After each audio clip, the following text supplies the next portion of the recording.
പഹൽഗാം ഭീകരാക്രമണത്തിന് കനത്ത തിരിച്ചടി ഓപ്പറേഷൻ സിന്ധൂറിലൂടെ നൽകിയിരിക്കുകയാണ് ഇന്ത്യ. 9 പാക് ഭീകര കേന്ദ്രങ്ങൾ ആക്രമിച്ചിരിക്കുന്നു. നീതി നടപ്പാക്കി എന്നാണ് സൈന്യത്തിന്റെ എക്സ്പോസ്റ്റ് അല്പസമയം മുമ്പ് പുറത്തുവന്നത്. 1:44 പ്രതിരോധ മന്ത്രാലയത്തിന്റെ വാർത്താക്കുറിപ്പ് പുറത്തുവരുന്നത്. ഒരു തിരിച്ചടി പാകിസ്ഥാന് നൽകിക്കഴിഞ്ഞു എന്ന് സൂചിപ്പിക്കുന്ന പാക് ഭീകരർക്ക് നൽകിക്കഴിഞ്ഞിരിക്കുന്നു എന്ന് സൂചിപ്പിക്കുന്ന വാർത്താക്കുറിപ്പ് പുറത്തുവരുന്നത്. 26 പേരുടെ ജീവന് നിരപരാധികളായ 26 പേരുടെ ജീവന് അതിന് നീതി നടപ്പാക്കിയിരിക്കുന്നു. ഇന്ത്യ തിരിച്ചടി നൽകും എന്ന് നേരത്തെ തന്നെ ഇന്ത്യ വ്യക്തമാക്കിയതാണ്. അത് ആ വാക്ക് പാലിക്കുന്നു. പൂഞ്ചിലും രജൌരിയിലും ഇപ്പോൾ പാക് പ്രകോപനം ഉണ്ടാകുന്നുണ്ട്. അതിശക്തമായ തിരിച്ചടി ഇന്ത്യൻ സൈന്യത്തിൻ്റെ ഭാഗത്തു നിന്നുണ്ടാകുന്നു എന്ന വിവരം കൂടി ഇപ്പോൾ പുറത്തു വരുന്നുണ്ട്. ഇന്ത്യ പാക് അതിർത്തിയിൽ എയർ ഡിഫൻസ് യൂണിറ്റുകൾ വിന്യസിച്ചു കഴിഞ്ഞു. ഏത് സാഹചര്യവും നേരിടാൻ സുസജ്ജമായി ഇന്ത്യൻ സൈന്യം നിൽക്കുകയാണ്. അതിനിടയിലാണ് പാക് ഭീകര കേന്ദ്രങ്ങൾ ലക്ഷ്യമിട്ടുകൊണ്ട് ഓപ്പറേഷൻ സിന്ധൂറിലൂടെ ഇന്ത്യയുടെ ആക്രമണം ഉണ്ടായിരിക്കുന്നത്.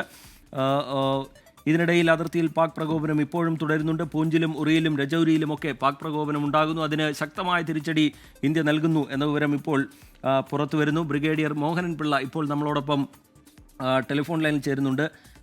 ശ്രീ മോഹൻ പിള്ള, ദിവസങ്ങളായി സൈന്യം സുസജ്ജമായി നിൽക്കുകയായിരുന്നു. ഇപ്പോഴിതാ ഇന്ത്യയുടെ ഭാഗത്തു നിന്ന് പറഞ്ഞ പോലെ ഒരു തിരിച്ചടി.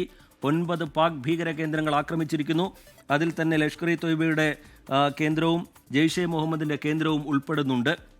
നേരത്തെ തന്നെ ഇന്ത്യ വ്യക്തമാക്കിയതാണ്, ആരാണ് ഈ ആക്രമണം നടത്തിയതെന്ന് കണ്ടെത്തും, ആരാണ് അവർക്ക് സഹായം നൽകിയതെന്ന് കണ്ടെത്തും, അതിനുശേഷം തക്ക മറുപടി ഉണ്ടാകും. ആ തക്ക മറുപടി ഇതാ ഉണ്ടായിരിക്കുന്നു. തീർച്ചയായിട്ടും വളരെ ശക്തമായ രീതിയിലുള്ള മറുപടിയാണ് ഓപ്പറേഷൻ സിന്ധൂറിലൂടെ സേന നടപ്പിലാക്കിയിരിക്കുന്നത്.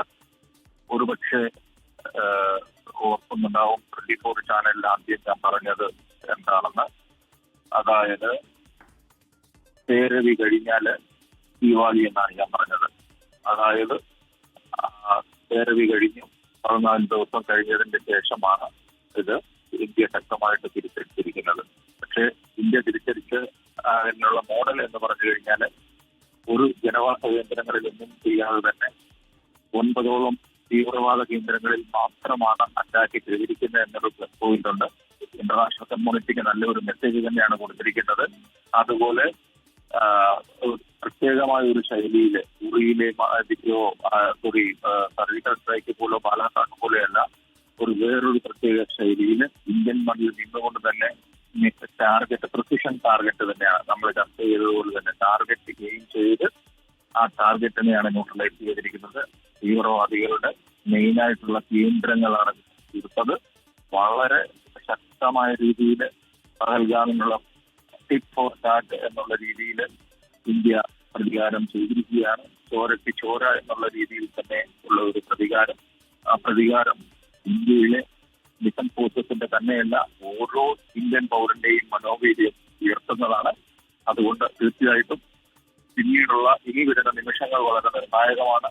എല്ലാം പാകിസ്ഥാന്റെ എന്താണോ ടെററിസ്ഥാന്റെ പ്രതികരണം, അവരുടെ പ്രതികാര നടപടികൾ, അതിനെ ആശ്രയിച്ചായിരിക്കും മുന്നോട്ടുള്ള നടപടികൾ. എന്തു തന്നെയാണെങ്കിലും ടെററിസ്ഥാന്റെ പ്രൈം മിനിസ്റ്റർ പറഞ്ഞിട്ടുണ്ട്, ഞങ്ങൾ വെറുതെ ഇരിക്കില്ല, ഞങ്ങൾ തിരിച്ചടിക്കും എന്ന് തന്നെയാണ് പറഞ്ഞിരിക്കുന്നത്. അപ്പോൾ ഏത് സാഹചര്യവും നേരിടുവാൻ ഇന്ത്യൻ സൈന്യം സുസജ്ജമാണ്. ഇതിനകത്ത് നമ്മൾ നോക്കേണ്ടത് സർപ്രൈസ് എങ്ങനെ മെയിൻറ്റെയിൻ ചെയ്തു എന്നാണ്. ഈ സർപ്രൈസ് മെയിൻറ്റെയിൻ ചെയ്തു എന്ന് പറഞ്ഞു കഴിഞ്ഞാൽ, അതായത് ഇന്ത്യയിൽ ഇന്ന് മോക്ഡ്രില്ല് ഡിക്ലെയർ ചെയ്തിരിക്കുകയാണ്. ഒരു കാരണവശാലും ആരും വിശ്വസിക്കില്ല മോക്ഡ്രില്ലിന് മുമ്പ് തന്നെ അറ്റാക്ക് നടക്കുമെന്ന്. അപ്പോൾ അവർ സ്വാഭാവികമായിട്ടും പ്രതീക്ഷിച്ചതും മോക്ഡ്രില്ലൊക്കെ കഴിഞ്ഞ് 2-3 ദിവസം കഴിഞ്ഞ് മാത്രമേ അറ്റാക്ക് നടക്കുകയുള്ളൂ. ഇതാണ് സർപ്രൈസ് എന്ന് പറയുന്നത്. രണ്ടാമത് സർപ്രൈസ് മെയിൻറ്റെയിൻ ചെയ്തത് എയർ എക്സസൈസ് വഴിയാണ്. ആദ്യം യമുന എക്സ്പ്രസ് വേയിലൊക്കെ വ്യോമ അഭ്യാസം നടത്തുകയും ആ അഭ്യാസം അതിർത്തിയിലോട്ട് നീങ്ങുകയും അവിടെയും നമ്മൾ എക്സസൈസ് എന്നുള്ള രീതിയിൽ കാണിച്ച് ഒരു എക്സസൈസ് രാത്രി 12 മണിക്ക് ശേഷം കൊടുക്കേണ്ടടുത്ത് കൊടുത്തു എന്ന് വേണം നമുക്ക് കാണുവാൻ.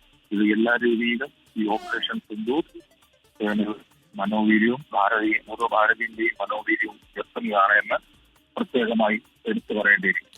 ശ്രീ മോഹൻ പിള്ള, ഇത് തന്നെയായിരുന്നു മറുപടി. കാരണം ഈ ആക്രമണം നടത്തിയിരിക്കുന്ന കേന്ദ്രങ്ങൾ പരിശോധിച്ചാൽ നമുക്കത് വ്യക്തവുമാണ്. അതിൽ ലഷ്കർ ഇ തൊയ്ബയുടെ സ്വാധീനമുള്ള മേഖലകൾ, അവിടെ പ്രവർത്തിക്കുന്ന ഭീകര കേന്ദ്രം, അതിനു നേരെ ആക്രമണം നടന്നിരിക്കുന്നു. ജെയ്ഷെ മുഹമ്മദിൻ്റെ കേന്ദ്രത്തിന് നേരെ ആക്രമണം നടന്നിരിക്കുന്നു.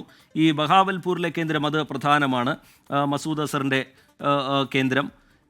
ആരാണോ അവർക്ക് സഹായം നൽകുന്നത്, ഭീകരതയ്ക്ക് പാലൂട്ടുന്നത്, അവരിലേക്ക് തന്നെ കൃത്യമായ തിരിച്ചടി എത്തുന്നു എന്നത് ശ്രദ്ധേയമല്ലേ മോഹൻപിള്ള?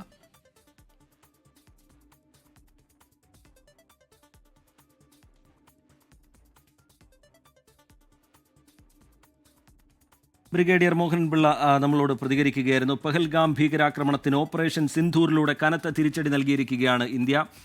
നേരത്തെ തന്നെ ഇന്ത്യ വ്യക്തമാക്കിയതാണ് ഇതിന് തക്കതായ മറുപടി ഈ പഹൽഗാം ഭീകരാക്രമണത്തിന് നൽകുമെന്നുള്ള കാര്യം. അത് ഇപ്പോൾ സംഭവിച്ചിരിക്കുന്നു. പഹൽഗാമിന് അതിശക്തമായ മറുപടി തന്നെ ഇന്ത്യയുടെ ഭാഗത്തു നിന്നുണ്ടായിരിക്കുന്നു. 9 പാക് ഭീകര കേന്ദ്രങ്ങൾ ആക്രമിച്ചിരിക്കുകയാണ്. ഓപ്പറേഷൻ സിന്ധൂർ എന്ന് പേരിട്ടിരിക്കുന്ന ഒരു മിന്നൽ ആക്രമണത്തിലൂടെ ഇന്ത്യ അതിന് മറുപടി നൽകുകയാണ്.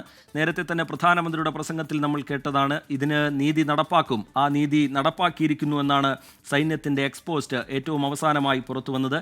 നിരപരാധികളായ വിനോദസഞ്ചാരത്തിന് പോയ, കശ്മീരിൻ്റെ താഴ്വരയെ അതിൻ്റെ സൗന്ദര്യത്തെ ആസ്വദിക്കാൻ പോയ നിസ്സഹായരായ 26 മനുഷ്യർ, ആ മനുഷ്യരുടെ ജീവനുള്ള വില അത് ഇന്ത്യയുടെ ഭാഗത്തു നിന്നൊരു തിരിച്ചടിയായി ഇപ്പോൾ ഉണ്ടാവുകയാണ് ഭീകര കേന്ദ്രങ്ങൾക്ക് നേരെ. ഇതിനിടയിലും ഈ നേരിട്ട